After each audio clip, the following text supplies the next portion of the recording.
Hi everybody, welcome back to my channel, or if you're new, hello.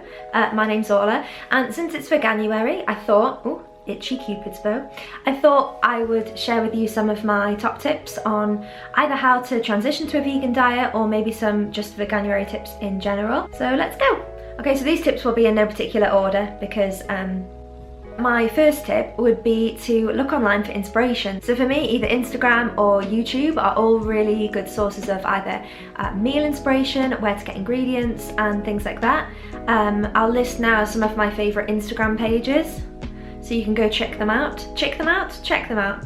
I wonder how many accidental animal puns I'm going to put in this video, you know, just to be awkward. My second tip is to check for substitutes. So sometimes it can seem really overwhelming thinking like, oh, what's a vegan meal? There's so many stereotypes like vegans just eat lettuce or grass. I mean, I do love a bit of lettuce and I do love a bit of wheatgrass, so are they completely wrong? Who knows? But look for substitutions. So even if that's going to buy some Quorn mince to have in your spaghetti bolognese, or to get some, I don't know, Beyond Meat burgers to have in your normal hamburger. There's so many things nowadays in the UK especially. Madrid is slowly catching up, but in the UK the market for different replacement products is really great. So just make something you normally would eat and love that's like a comfort food to you or whatever, and try something different in there, like the Quorn mince for example. Just got my hair cut the other day and I've not had a centre parting for a while. I'm hoping I don't look too Severus Snape on camera. Okay, my next tip is don't worry too much about mistakes. If you eat a piece of chocolate that had milk in it that you didn't realise, or you go to grab a biscuit from the biscuit tin and you eat it and you realise a minute later it was a chocolate hobnob, although I think the dark ones are now vegan, I don't know, don't quote me on that. Don't feel really bad about it. I think, you know, it is easy to get caught up in things like that, but at the end of the day, we're vegans living, or potential vegans living in a non-vegan world. Isn't that a song? I'm a big, big girl in a big, big world. No, it's not about vegans, scrap that.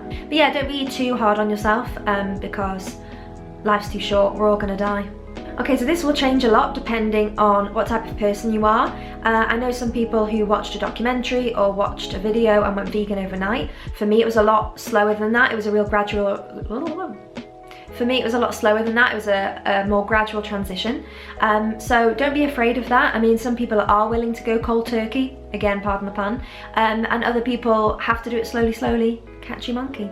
And that's what I did. I was vegetarian for about a year, and then I was probably vegetarian, nearly vegan, but I sometimes had milk, or I'd eat a cake if there was an egg in it, for like 8 months, and then as of January, I've been vegan for a year, since last Veganuary. So do what's best for you. Sometimes, you know, if you restrict everything out of your diet, that might not work for you. Sometimes it does for other people. So go your own way. You can go your own way on that. And yeah, just do what's best for you. Okay, this next tip is more of an essential. You need to make sure you're getting your vitamin B12. I take these sublingual chewable nuggets, which sound very appetizing. I just buy these on Amazon or on your local high street retailer of choice. B12 is something that we do need for brain function and for just healthy bodiness in general. Not a nutritionist, obviously. You do need to supplement with B12, so don't forget that because it is really important. So the next tip would be to try new restaurants. Again, as I said before, there's so many options now. There's vegan options on normal menus, there's exclusively vegan restaurants, and there's so many different options. It's a great time to just mix up your food in general. I mean, I think we've all been there when it's like, what are we having for tea? And there's like 3 options and you end up getting really bored of what you're eating. So use it as a time to go to new places and try different things, and you never know what you might find. Sounds really cryptic. You're gonna find delicious food, hopefully, but you know, you never know. Okay, my next tip would be, like with anything, I think in life, to do something, you really have to have a reason or a motivation behind it. So for me, going vegan, it was purely for animals and environmental reasons, but normally people tend to go vegan for either animal reasons, environmental, or health.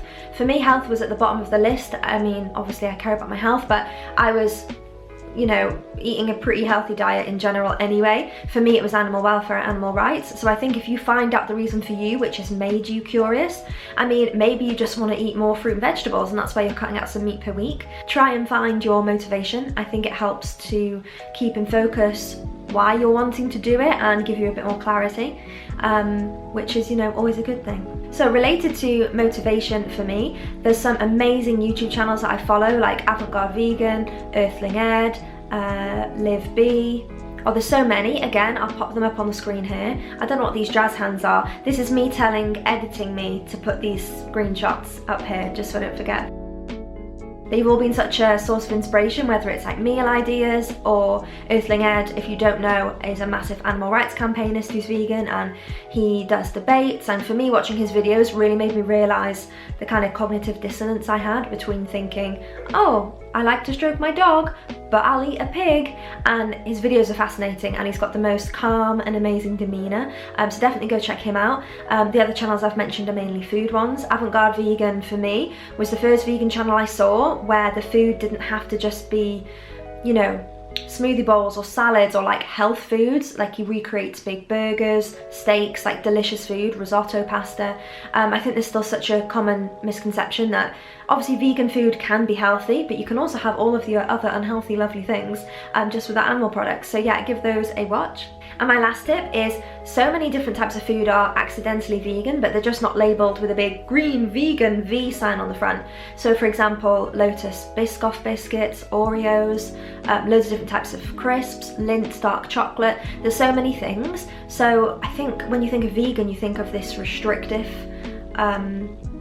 idea of like cutting a lot of things out of your diet, but there's so many different substitutions, and a lot of things are accidentally vegan anyway, which is great. So it always makes me happy when I look at a product and if I don't find milk powder in it or, you know, any animal products in it, it's vegan, it just hasn't been labelled vegan. And one of my favourite naan breads I discovered the other day, which was vegan, made me very happy indeed. And going back to Instagram from before, there's so many accounts now which show accidentally vegan things, and that's just their feed showing different products, which is also really great. So yeah, I really hope you enjoyed these tips on how to become vegan or Veganuary, or just in general how to reduce your meat consumption.